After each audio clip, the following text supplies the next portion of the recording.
aus Budapest. Und wir begrüßen ihn natürlich recht herzlich.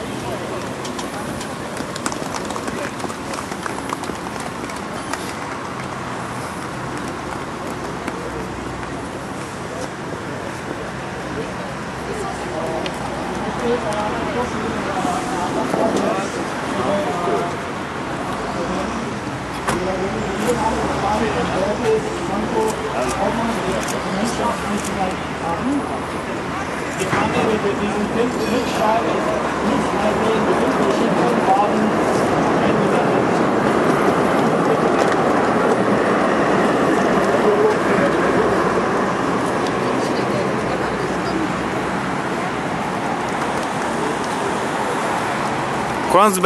Quase tagliato.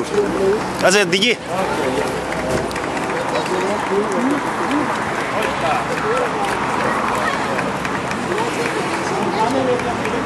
Übergeben an Deutsche Obmann der Tibetischen Gemeinschaft sowie Frau Linde Zimmermann, Obmann von Verein Save Tibet, und daher symbolisiert diese Übernahme die Unterstützung der österreichischen Bevölkerung für die Anliegen Tibets.